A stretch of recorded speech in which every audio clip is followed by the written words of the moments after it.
good morning, good noon, good evening, wherever time and place you're listening to us from, straight from the 909. It's Mark and myself, Isaiah. Together, that's hip hop. It's 50. Please don't forget to like and subscribe and hit the notification bell. It's a very, very, very special episode today, Mark. This is our 50th episode, and the only way to properly do it justice is by Tryin. And covering Mr. 50 himself, 50 Cent. AKA Ferrari? F50? That's what we're talking about today. Let me see if I can get a little sample. That's a dope intro in the beginning of the album. Yeah. 2 quarters. 2 quarters just hitting the table. 50 Cent. Man, this guy, so much to say about him. I don't even know where to start. 50 is very iconic, man. He had a moment in time in hip hop where it's just like you can always go back and reflect at that point in time. And when this guy, he was just a juggernaut, a force that could not be stopped. I equate him to the Shaq of hip hop. Oh, because he was so dominant and he had a chokehold on the rap game. Not many can really say that. Yeah, you know? Kind of like how Barry Sanders, the running back for the Detroit Lions, just did 10 seasons and bounced. Yeah. But really effective 10 seasons. Yeah, you're right. Like we the highest level. We on this podcast called That's Hip Hop, by the way. We are going to have to give 50 his flowers and sincerely apologize, but we'll get to that later in the show. Can I say something real quick? So, these last week, I ended up going to a West Coast Knicks meetup. Bro, it was awesome. It felt great actually going to a sports bar where the main team that you root for is there. Granted, the New York Knicks aren't on the West Coast, so I was able to go to a joint called 33 Taps in L.A. It's just like 50. 50 wasn't really West Coast either, but he kind of fitted the mold. He fitted, yeah. You know. So I want to just quickly say peace to CP, the franchise, for throwing the little Knicks meetup, and peace to the people I met out there. Jesus Nice as well. He was out there. He's actually doing interim for The Daily Show. Yeah, so I met him. Right. And cool. Also to Uncle Mike. Uncle Mike was taking photos. Turns out I was complimented Uncle Mike's sweater. I call him Uncle Mike now. I complimented his sweater. I was like, "Hey, bro, those are Tribe Called Quest colors. Like you like Tribe?" Turns out he's related to one of the. Oh, what if he said no? Like, he's related to one of the. He's like, no, I really hate Tribe. Like, yeah, I know. But it turns out he's related to someone within the Tribe Called Quest. It was just kind of cool. I thought it was pretty dope. So peace to all you guys. Peace to Knicks Fan TV. Peace to CP again, the franchise. You know, what's funny is I was also out there in LA as well. We got to see Rome Streets, part of Griselda. That was a really dope show. I forgot what theater it was in, but he killed it, man. Dude killed it. So peace to him, Rome Streets, and doing his thing on the stage. So man, we're talking about 50 Cent.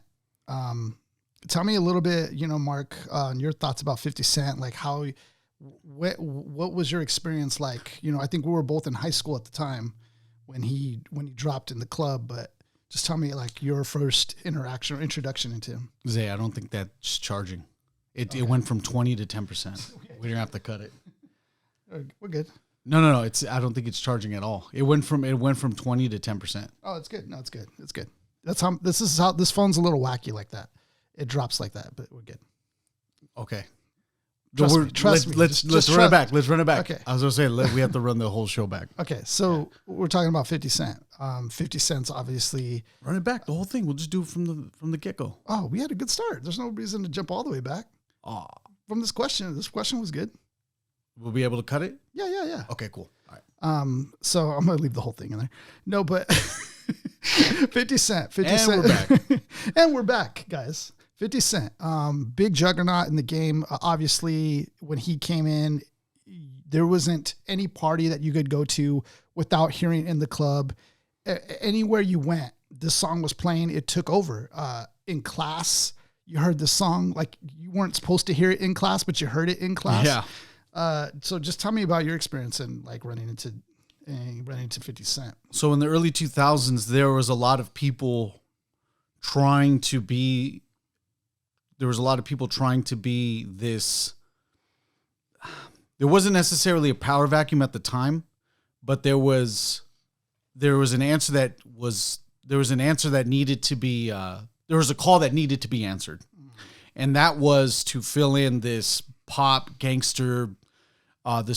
hop gangster mold. Yeah. Ja Rule tries. You get Jay-Z that's actually doing his thing too as well. And Ja Rule comes along and does it a little bit. But then 50 comes along and you're like, oh, he does everything Ja Rule does, but a whole lot better. No offense to Ja, but that's just the facts. 50 comes around my high school years, freshman, sophomore, and you couldn't get away from him. Do you remember the first time you actually heard like in the club, like where you were at? Yeah, I heard in the club, but then I used to hear just because of where we were at in Eisenhower High School, I used to hear "What Up Gangster" a lot because everybody was either a Blood or a Crip. Yeah. It was the weirdest thing. Someone was either a Blood or a Crip in Rialto, California, and it's like "What Up Gangsta?" But when such a catchy melody in the club is, you'd end up hearing it wherever. I'm in the locker room. Go, shawty. Yeah. And now it gets played on every birthday. Yeah. Everybody's going to be able to hear it all the time. Yeah. Just because that anytime it's somebody's birthday, someone can play it. That's why everybody's really kind of doing that was so genius though. Like back in the day, it was so subtle. Like I didn't even think about that, but like it was so genius to put that in there. Yeah. Because it's one of those things where you have to read the beat. Like, what is the beat trying to say? 50 nails it. He answered and he fit that mold that we needed during that time. Yeah. And he did everything, not just borderline well, he did everything exceptionally well. Yeah. That's why he was able to come in, dominate for a quick minute, and then just dip out. And dip out because there was more money on the other side with business ventures with Vitamin Water, Coca-Cola, with him and his other business ventures outside of hip-hop.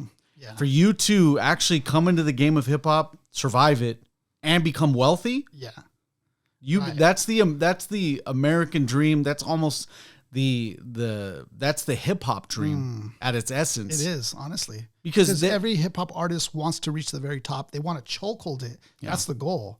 50 did that. He actually accomplished that. And then he ended up doing a reunion concert. Yeah.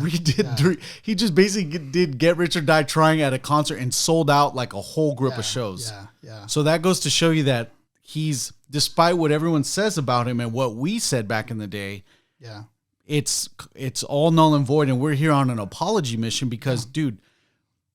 Yeah, and I think it's okay because at that time, we were in a different place. We were in a different headspace with hip hop, and you can see 50 Cent kind of as this commercial, this commercial villain type figure. And the anti-lyrical hip hop guy. Yeah, the anti of a Common Sense or the anti of a Mos Def or a Talib. You would see him as that kind of figure. So. And in hip hop, it's like that. There was these two different world views of hip hop and what's true hip hop and what's hip hop or not. Yeah. So 50 Cent at that time, I think, for those who were considered like underground, really weren't appreciating what was really taking place and happening from that perspective. As we look at it, hindsight now, obviously you're like, no, I mean, of course 50 Cent's hip hop, but in that moment in time, it was a little different when he first came out. Yeah. For those who were like really like underground, vibing. But I remember in class, it was like a science class I had freshman year in Eisenhower. I was in class and this girl who sat like diagonally from me, she had her CD player. And she was just like bobbing her head like crazy. And somebody in front of me asked her, like, what are you listening to? She goes, oh, you got to listen to this. This is 50 Cent. And so I was just like, damn, dude got that much pull. Like he's pulling honeys like that out here. And so later on, dude, this guy, when outside of that class, from that day forward, everywhere. Mm-hmm. And you know how we talked about grinding, how everybody was doing the beats. Well, the next beat everybody was doing was in the club. Dun, dun, Nope. dun, dun. And freaking Dr. Dre, man. It was the ultimate marriage. Banger, with another banger. I like Irv Gotti's story. You ever heard Irv Gotti talk about it? Mm-mm. He was just like, Irv Gotti was with Ja Rule, and they were in the studio or something, and 7 o'clock in the morning, he hears, I forgot if it was Master Flex, or his show in the morning. He's like, I got that new shit. Yeah, it's Funk Master Flex for sure. Yeah, he's like, I got that new shit. Beep, beep, beep, beep, beep, beep, beep. Like, he plays in the club. Boom, boom. And Irv Gotti's just like, oh, fucking Dr. Dre. Boom, boom. And he first said, we heard Winksta. Winksta was a catchy little snaz, whatever. But then once he heard this, he told Ja Rule, he goes, you guys better buckle up. Yep. We got a serious problem. And that explained, that right there embodies exactly what In the Club did. It was so big, so massive. It made a whole artist obsolete. Yes. And I think what was so dope was that 50 Cent had more and like he had more bangers ready. And what's also dope is that he brought his crew up with him, the G Unit crew. And when I look back at it now, I'm like, dang, dude was doing something I didn't even realize, or I didn't see it. We're looking back at this in hindsight, a little bit older, a little bit more wiser. Right. We had no ties to 50 Cent in the sense of there was not a lot to relate to. Yeah. There's a salary gap. Right. There's a success gap. Right. And there's also the ties to, there's the ties to financial endeavors. Like actually, we didn't push weight, at any point in time. So we couldn't we couldn't really relate to what he was doing. Yeah. But now he was talking a lot of street stuff as well as industry stuff. Like there was a lot of that going on. Now, as we're older, there's a lot of ties to 50 Cent that we have that appeals to us, right? Because now we're aspiring to be successful young men. Yeah. We're aspiring to close that salary gap that we see all the time. Yeah. And we got bills to pay now. Right. I think that we look at the ambition that he had, and we can relate to it now. This is the album that it's not dated, because the essence of a man is to always get as much as you can, and then throughout the success, envy comes along, and many men will wish death upon you. Right. So that's where many men could be related to. Right. And his run was crazy, because before this album dropped, oh man, he was releasing mixtape after I think he released 4 mixtapes the year prior. Yeah. That is a crazy run, dude. And those mixtapes go hard, bro. Those mixtapes are like fire. Yeah. He was flipping songs that other artists were doing and making them better. Like, dude was ruthless. But I love that because he didn't get his shot. People weren't giving him a shot because they felt like there was too much bad energy around him. So they don't want to give him a shot. So, the mindset of this is so genius when I look back at it, because he didn't let that stop him. Mm-hmm. Like he goes, okay, you're not going to give me my shot. I'm going to put these mixtapes out and I'm going to just make the streets, give me the draw where somebody has to give me a record deal. Somebody will give me a record deal. You know what I mean? And that fool did that. And it not only applies to that, but like throughout his whole life or his career, he wanted to do this TV show called Power. He had the idea of it. And these producers and stuff were like, we like the idea, but we can't risk that much money. You don't have experience. So we're going to have to say no. And this fool put together himself and started having a successful season and everything, and then leased it out. And then he got the big money. still did it anyway, whether they said yeah or no. Like, that shows you just the mentality of like this true entrepreneur, hustler, businessman that 50 Cent always was. Perseverance, ignoring the naysayers. It's the stuff you got to do to be successful with whatever endeavor that you need to pass through, like a hurdle, like at a track meet. You got to overcome it, and that's the best. If you are an aspiring artist and you have no track record, forgive the pun, but releasing mixtapes and having the streets go hot, granted without social media, like he's doing it at a time where all you really had was early street teams and MySpace. Right. Exactly. So it's extremely difficult. Yeah. And I would say he only had a quarter of the power of advertisement. Just a quarter? Yeah, exactly. He had 2/4 of a power? But had he had another 50 percentile of that, we see that he still did it anyway. Yeah. So dope for this time. How about his style? Let's just talk about his style for a second. What do you liken him to anybody? I can already give you some of the names that he reminds me of. I want to say that 50 is a one of one in the consideration of the lyrical prowess is there. Yeah. But dude, because you can hear it in the mixtapes, it's there. Where he shines is his ability to make a hit record. He knows how to songwrite. That's the difference. His choruses, him singing his own choruses, risky as it is, paid off in a lot of songs. I liken him to a figure like Method Man. Method Man always has the hooks. Oh. Always has them. 50 always could hear the hook. Dude, that's a great comparison. Yeah. He also kind of sounds a little bit like Mace early on. Oh, yeah. It sounded a little bit like that, like kind of laid back. He has like a softer tone. That same sometimes. draw too, that like it kind of sounds like it's coming from the center of the mouth, not like more of the mouth at the nose, but like right here in the middle. I can hear some Master Ace sometimes. You know how it's the lyrical is it's simple, but it hits directly, rhymes to the next bar. Yeah, so I liken him to that. I just feel like his whole deal is the dominance. Even though he had a group, he was the main figure. He was the dominant one. I feel like even in the hip hop scene, he was calling out Nas, calling out Jay-Z. He was calling out a lot of MCs, to be honest. He was calling out everybody. Fat Joe, Ja Rule. He was doing a lot, man.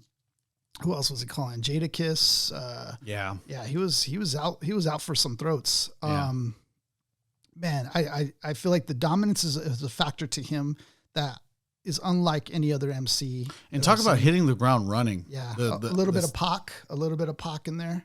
Eminem likens him to even Big L a little bit, and even to Biggie a little bit. Because you see all those comparisons that this guy, the one person, can have the skill set of many. Right. And when you have that, the appeal. Yeah. Because where some people won't like the Big L comparison, people would liken it to the Master Ace comparison. People would liken it to hey, he actually does do this Method Man kind of cadence a little bit. Yeah. Kind of sounds like Mace. Like, dude, it's like he really took a broad stroke at hip hop and was able to attract a lot of people to him. Who's the why am I going blank on his name? The actor from Equalizer. Denzel Washington kind of reminds me of a Denzel Washington figure. Sometimes the way like in Training Day, the way he kind of like would just have the balls. It's like he has it all figured out. He would know the next, calculated. Yeah, sometimes the way he even just ad-libs at the end of tracks, it reminds me of a Denzel Washington from Training Day a bit. Oh yeah, when he ad-libbed the King Kong, King Kong ain't got shit on me. Yeah. It kind of reminds me a little bit of that. Let's talk about the cover. Yeah. Such an iconic cover. I mean, a lot of people have called this album to be even in the top 5 albums of all time. A lot of people will say it's a perfect album, flawless album. It's always hard to say things like that because albums are so subjective. Music is subjective. But we can definitely see, the reasons why here. This is so held highly because of just the songwriting, the production behind it, the features on this, just the fact that 50 Cent is his debut album. He's young, he's smart, and that's why I think, and it has such iconic tracks on there that, that we can now like relate to our life, which is really cool. Not too long ago, we went to one of the spots that we like to go to. It's over there by Huntington Beach. Yeah. I mean, one of my favorite moments of that was a 50 Cent track in the club. Yeah. Because at that moment we didn't care what was going on. We were just vibing. Yeah. That's what that track brings, The title itself, Get Rich or Die Tryin'. I mean, I don't know how else you can perfectly say what's going on with your life than that title right there. Yeah.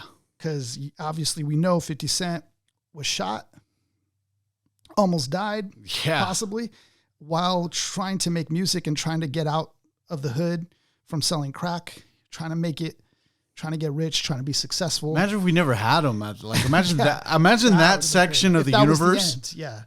If that was the end. He talks about that in this album as well, saying that it must be a reason, that God must have had it for a reason or a plan. But then he also says, and this is the bad side of 50 Cent, the villain side of 50 Cent, well, the other guy who shot me, he got popped. So like, he's done. Yeah. Crazy. So the title in itself is just so iconic. Get Rich or Die Tryin'. There's like movies after this. I think he even has video games. Oh yeah. Bulletproof. Yeah. The Bulletproof series. Yeah. Yeah.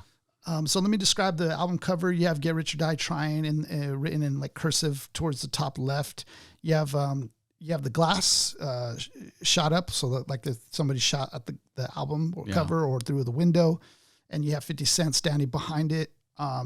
He's shirtless with some of his own gear, I believe, on like a backpack. He has the 50 belt. Yeah. Sagging. He has the cross chain around his neck.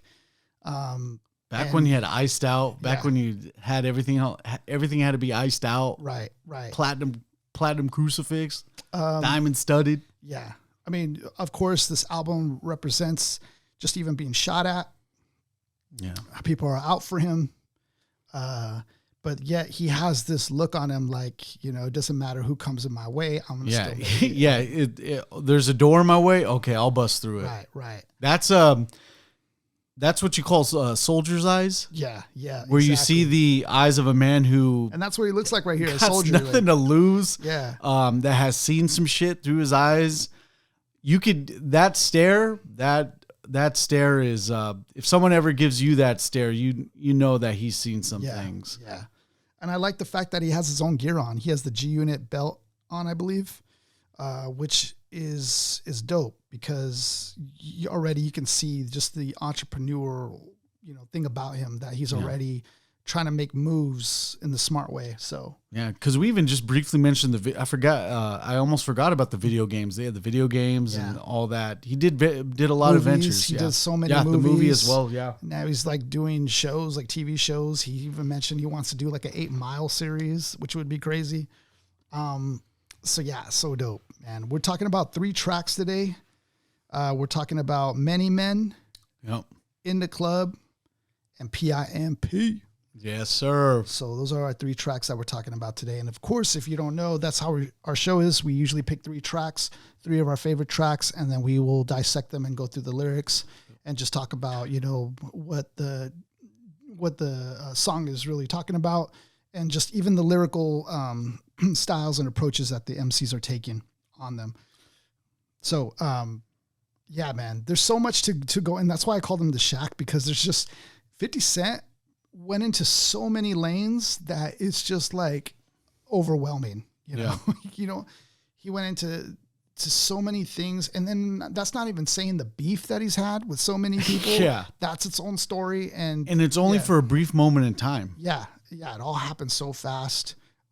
He's had, like I said, beef with Ja Rule, The Game, Fat Joe, Jadakiss, probably more, people in the streets, in his own hood, he's had beef with. Oh shit, I dropped the 50 cents. Literally dropped the 50 cents. All right. So we're going to talk about Many Men, and we're going to go into that song. Yeah. And then the little skit in the beginning starts where he's outside trying to get a bite to eat. and then you end up hearing gunshots go off. Kind of alluding to the incident that happened with him where he got shot 9 times. Right. And which I'll just kind of cover that really quick. So with that incident that took place, he was in Queens at his grandma's house or his mom's house, one of the two. And I know his kid was there as well. And he already had an issue with Ja Rule because Ja Rule had, I guess, slept with one of his friend's wives or something like that. And when his friend came out of jail, he snatched Ja Rule's chain. And so 50 Cent stood by his friend.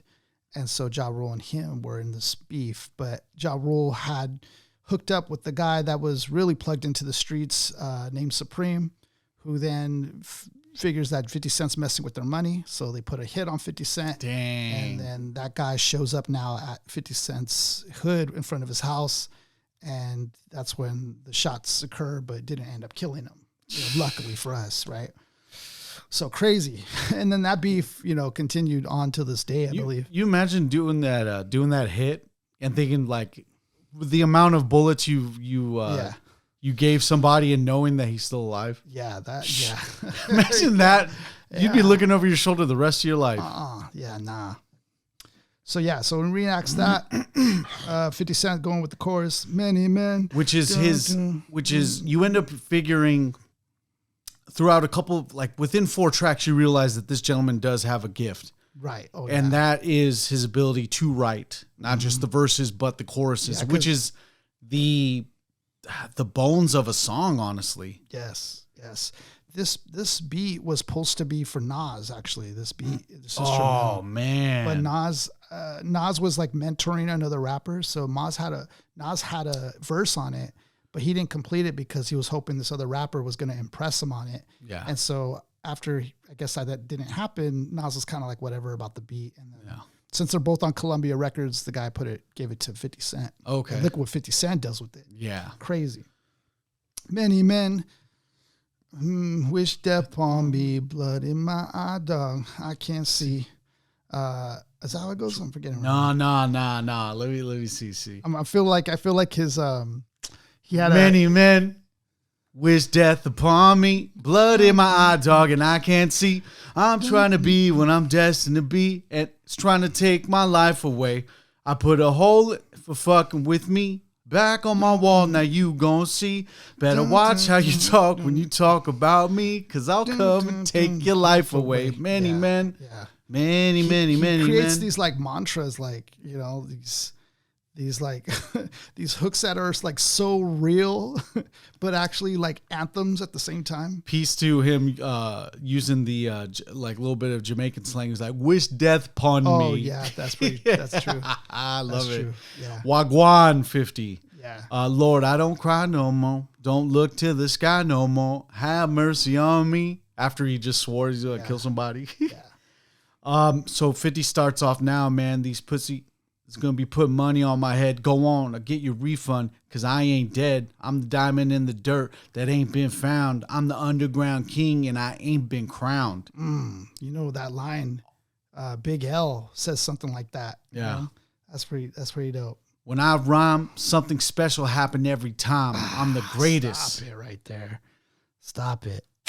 Simple, but packs a punch. Yeah, when I rhyme, something special happened every time. That's a punchline without 2 bars. Yeah, exactly. That's a punchline without 2 bars, but then he ends up giving you the hook at the hook of this punchline. It's like, I'm the greatest. Something like Ali in his prime. I walked the block with the bundles. I've been knocked on the humble. Bundles, I think maybe like money, money rolls, baby. The knots. I've been knocked on the humble. Swing the ox when I rumble. Show you ass what my gun do. What's the ox? Do you know what the ox is? I think it's gonna be the like a blade. I think that's what the ox is. Not to be confused with the AUX, the auxiliary cord. Right. The ox. Swing the ox. Yeah. Got a temper. Go ahead, lose your head. Turn your back on me. Go ahead, lose your head. Yep. Yeah, that was dope. Turn your back on me. Get clapped and lose your legs. Smart man shooting the legs, not anything above the waist, is attempted murder. Right. I walk around, gun on my waist, chip on my shoulder till I bust a clip in your face. Pussy, this beef ain't over. Many men.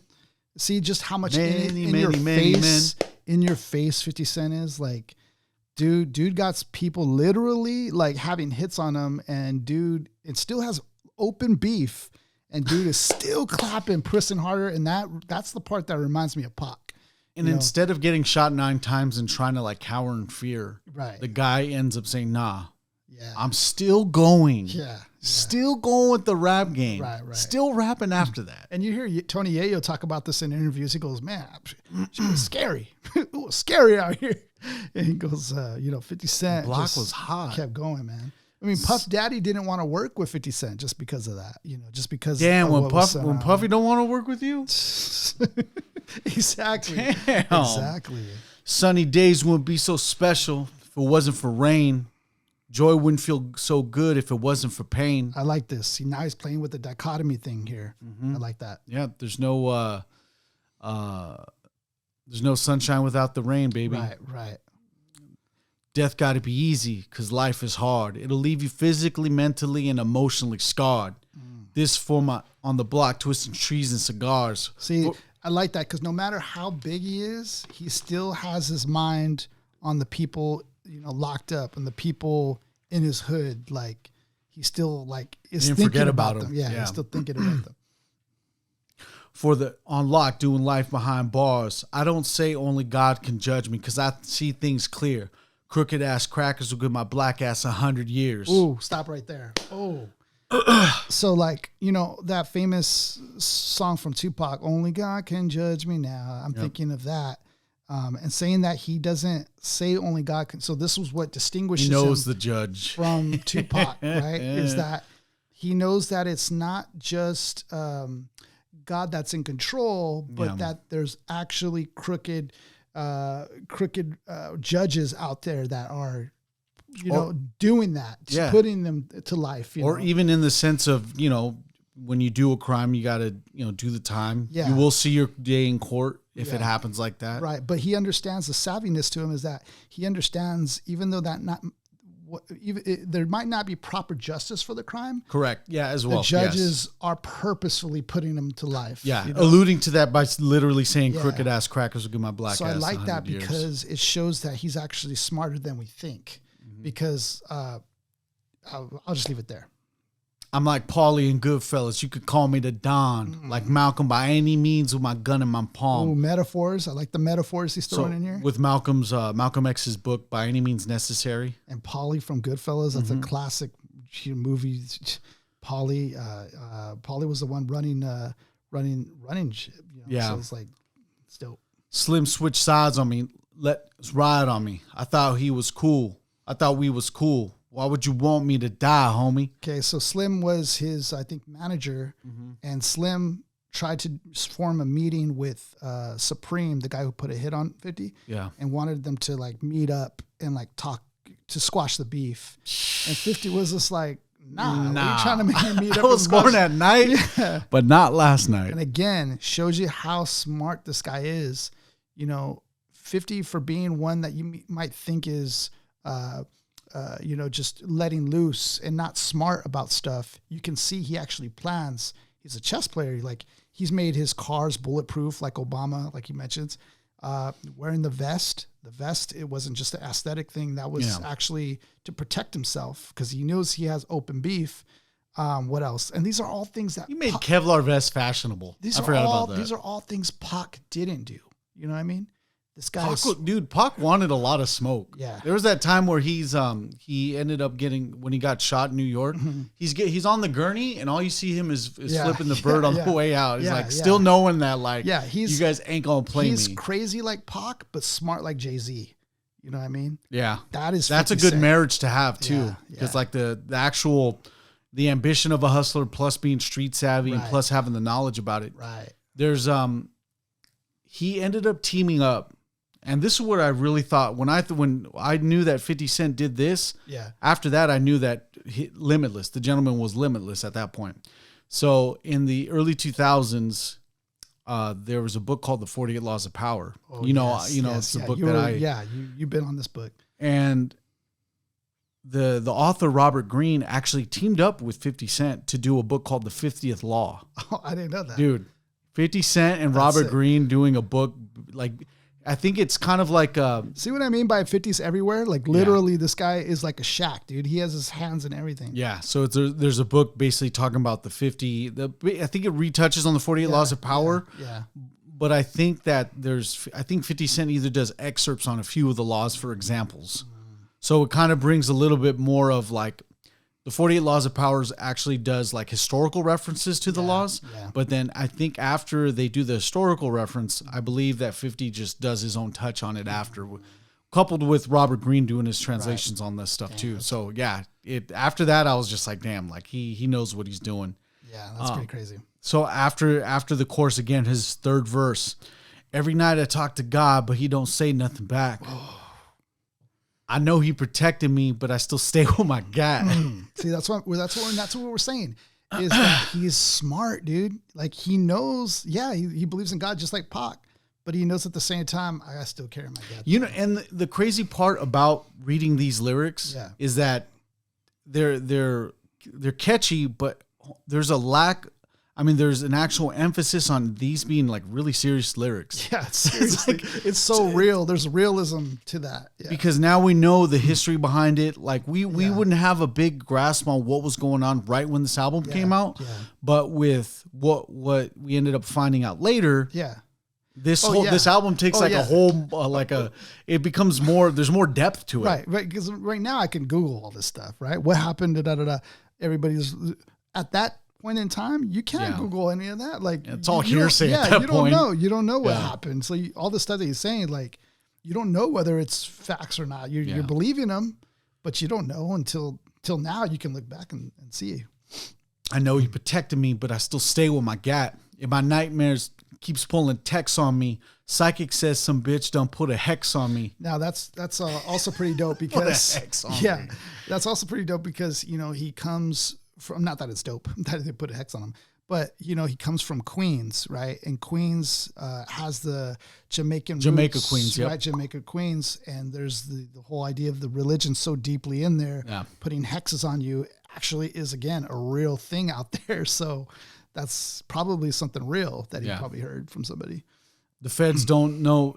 The feds didn't know much when Pac got shot. I got a kite from the pens that told me Tuck got knocked. So getting a kite from from prison would be a way of them communicating outside or sending like a message to somebody. Mm-hmm. So him receiving that about Tut, who was the guy who shot Pac. Yeah. Tut was the guy who shot Pac outside of Diddy's studio or something like that. And the cops questioned him, but they didn't really have good enough grounds or evidence to really put him away. Yeah. So he got away. But ironically, he ends up going to prison over some other robbery things that he had in his past. So he ends up going to prison anyway. Yeah. Right. And so he's saying that the cops really never really had evidence for Pac. So ends up mentioning Tut though in here, like, hey, put two and two together. So I like this next line because it follows up with this line. Yeah, I ain't gonna spell it out for you motherfuckers all the time. Are you illiterate? You can't read between the lines? In the Bibles it says what goes around comes around. Homo shot me. 3 weeks later, he got shot down. Now it's clear that I'm here for a real reason. Yeah. Because I got hit like I got hit, but he ain't. Oh, because he got hit like I got hit, but he ain't fucking breathing. Yeah. So he's saying, like, in other words, like, I got him back. And his delivery at the end of that was like, oh, like you kind of feel like the guy in a, you've kind of, so 50 finishes his bar and you're just like, oh, that's kind of like you're there and you're like, oh man, this is awkward as hell because now it's like, dude, you just openly kind of allegedly admitted something. Kind of, yeah.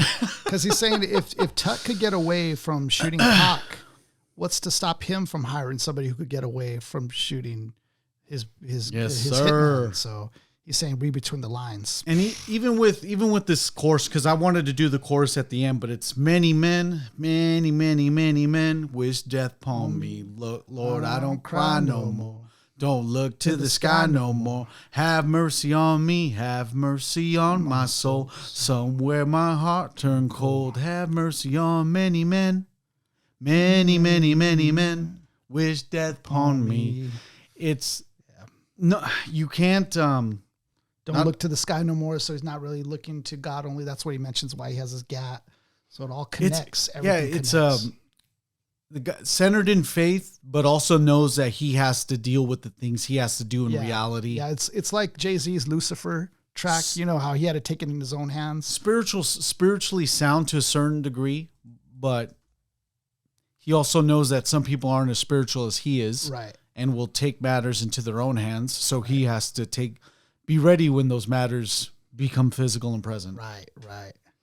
And mind you, after all that beef talk that we were talking about, you can see the true character of 50 now that he made amends with Fat Joe. He's cool with who else now? Jadakiss. You know, there's a side to 50 that is, you know, super friendly, but then there's a side to him that, you know, is if you cause him a problem, he's down to have that problem with you. Yeah. You know, he's made, you know, friends with Eminem and Dr. Dre, you know, and that must have been weird during the time when there was beef with The Game, right? Because The Game's in his own camp. The Game was supposed to, he was giving tracks to The Game. You know, he set The Game up for a successful run. Yeah.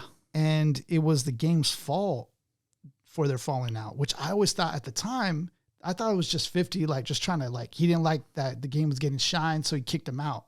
That's what I thought.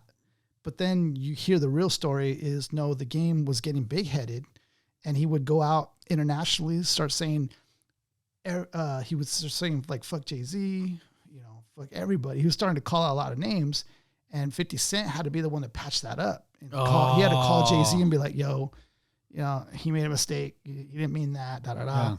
But then when The Game comes back, The Game starts going on a radio run saying, no, I'm cool with everybody. I'm cool with Ja Rule. Like I got nothing with nobody. And 50's like, so now it's his reputation at stake. Dude, I'm the one helping you out. And now you're saying you're cool with everybody now, even the people I'm not cool with. So now you're on your own thing now. And so you can see how already that started to cause a divide there. And then, you know, that's when he officially just goes like, nah, I'm cutting him off, man. I'm not going to work with this. I'm trying to help him out. He's over here screwing me over. Yeah. And he had to push his album back. It was supposed to be the February, Valentine Massacre. Yeah. He had to push it back because he gave him tracks and everything. So he's just like, dude, you're screwing me over. I'm the one helping you. He's messing with his money at that point. So it's just crazy. But like I was saying, at that time, we couldn't look at things in retrospect with Google and what was going on. We had to go with the people that have the Source magazine, right, and even the Source magazine at the time, or even any hip hop tabloid. Right. There's tabloids, right? So we'd only get a little bit of the truth.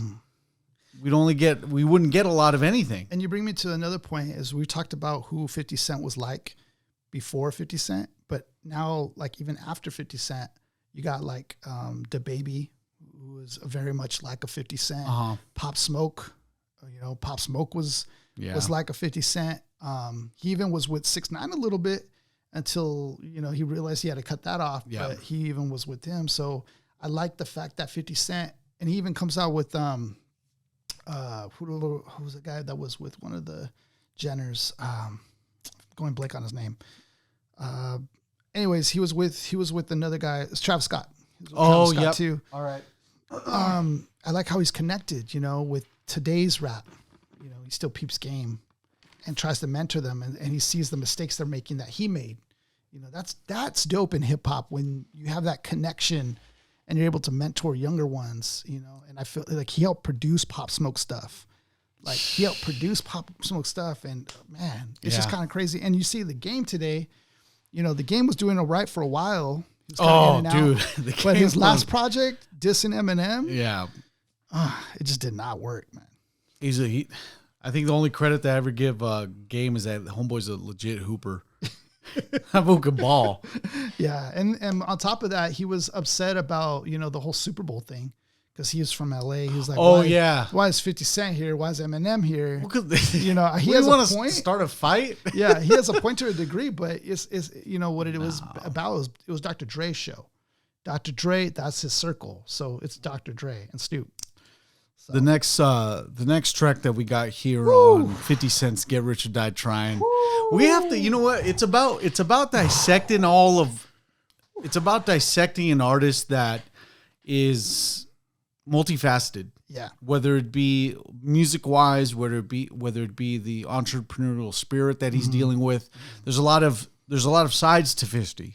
A lot of sides to him. So it's this is why we have a little bit of a dense episode to deal with. Yeah, exactly. Oh, and before we get into this, I must mention today, 50 Cent is an owner of a champagne, a particular champagne. He named it after his son, Isai or something like that.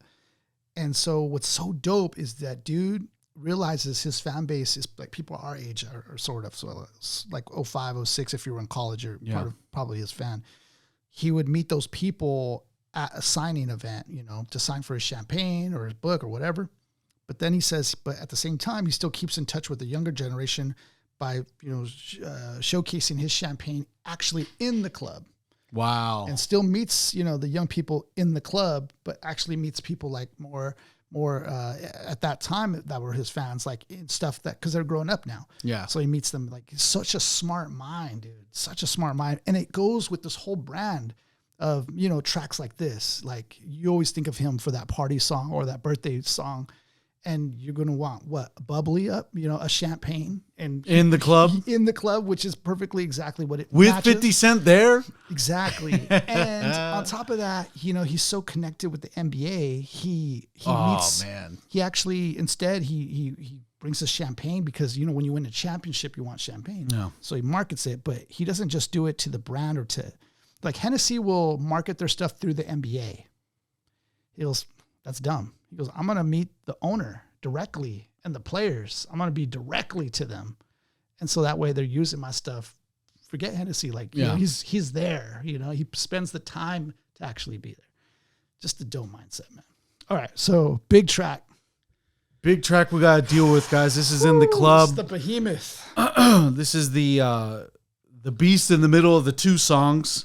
Not trying to take away from the other two songs, but this one right here was and is still the I think the thing that keeps this song so strong, the beat comes first, but a very close second. I'm talking like neck to neck second is the lyricism and the chorus and the songwriting. Yeah. We have as soon as it's the seconds in, go, shorty. It's your birthday. We're going to party like it's your birthday. We're going to sip a Bacardi like it's your birthday. And we don't give a fuck. It's not your birthday. So actually diving into the chorus just to show you how dense it is. It sounds catchy, but you can find me in the club. Bottle full of bub. Look, mommy, I got the X if you into taking drugs. I'm into having sex. I ain't into making love. Come give me a hug if you ain't getting rubbed. Oh yeah, so if you into getting rubbed. So piece to this may be alluding to Eddie Murphy's skit in, I think it's Delirious. Mm-hmm. In Delirious, he talks about his playeristic ways, and he's all like, it's like when I'm not with my girl and I'm having sex with somebody else, this I tell my girls, like, look, I fucked her, but I make love with you.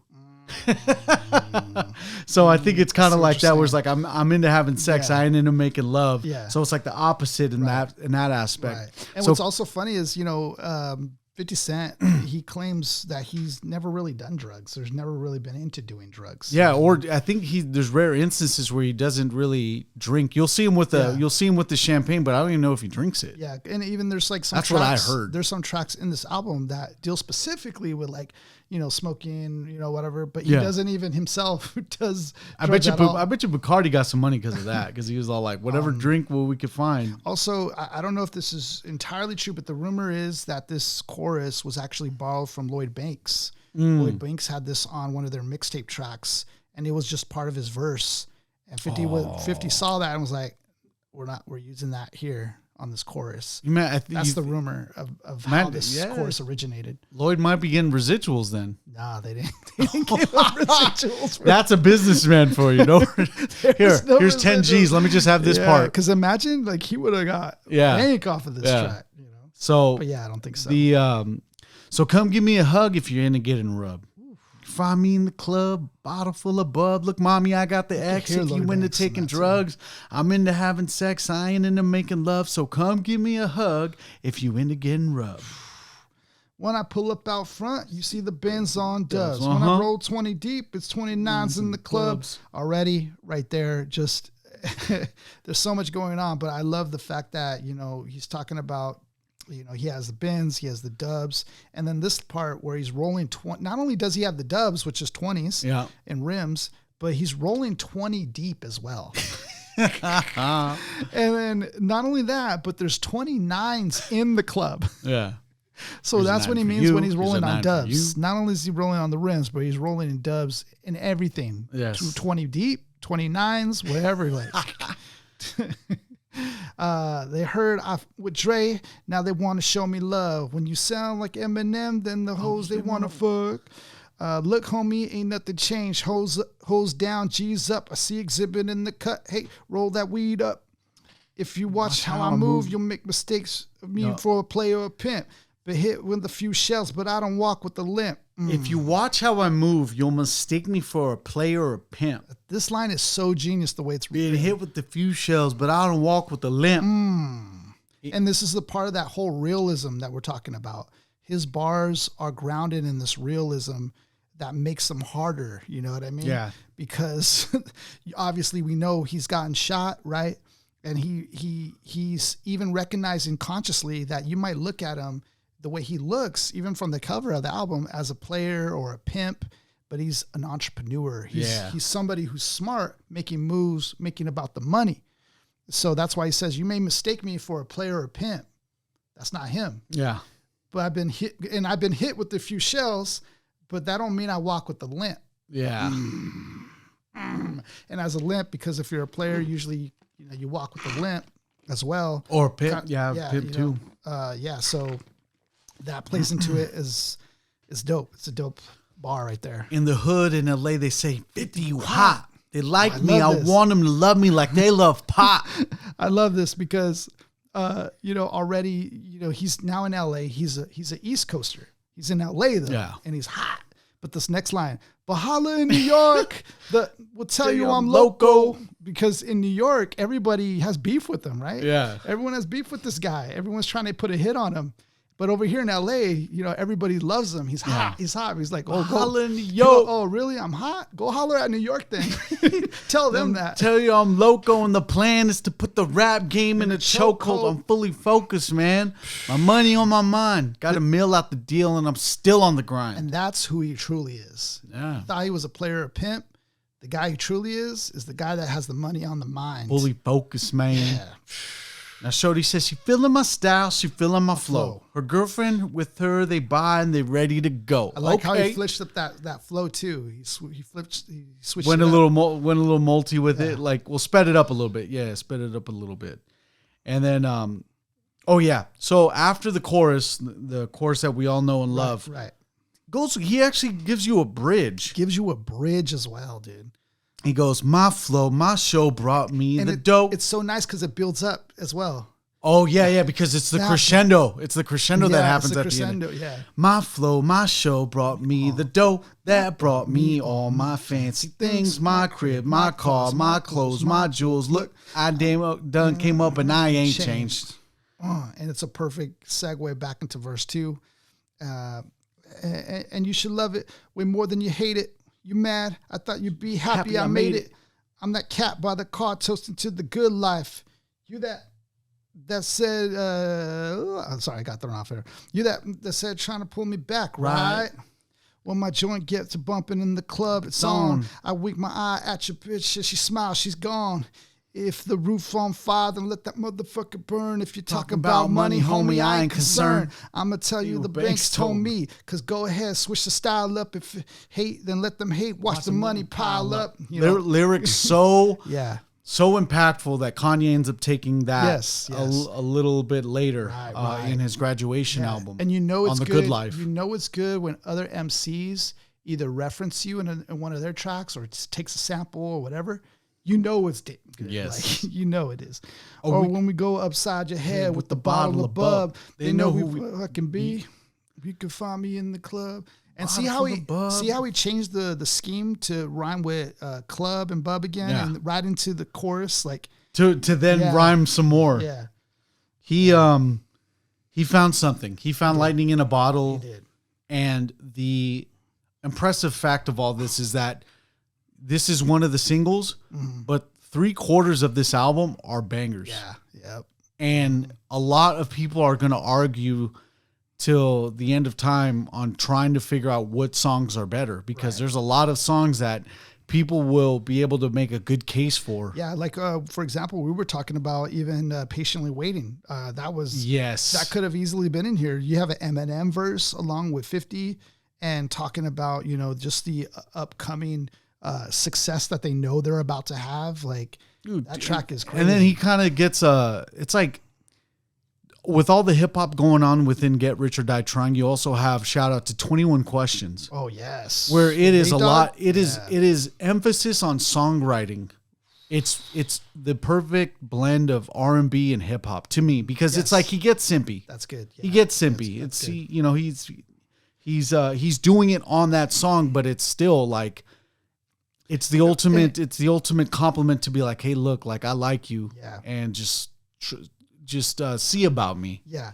And that coming from 50 isn't surprising either, because even in his show Power, he not only includes hip hop, but he includes R&B. Yeah. So the whole soundtrack to Power is hip hop and R&B. And I think he's even mentioned, his thoughts on R&B. Like, he feels like it should still be around. It's kind of sad that it's not. Yeah.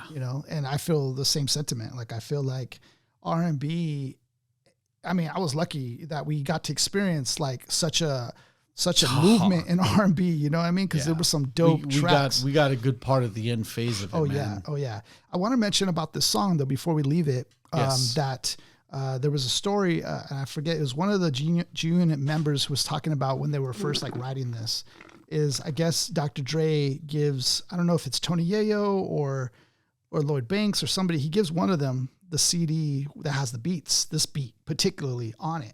But he said it wasn't like the beat that we hear today. It was a skeleton of it. So like it just had the dun, dun, but it didn't have the dun, dun. It didn't have all that. It just had like a little dun, dun, and they had the beat.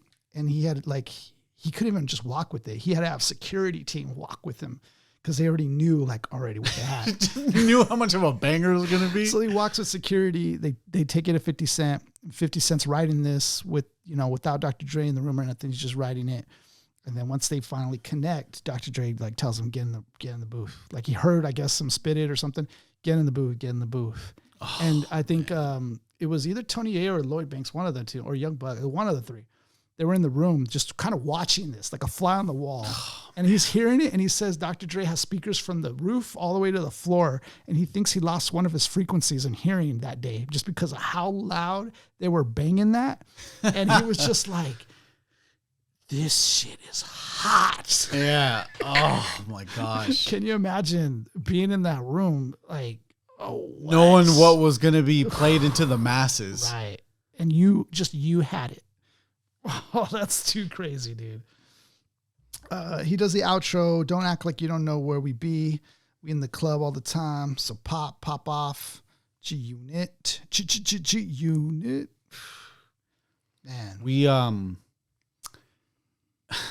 I can't, it took a lot of energy for that one. It did.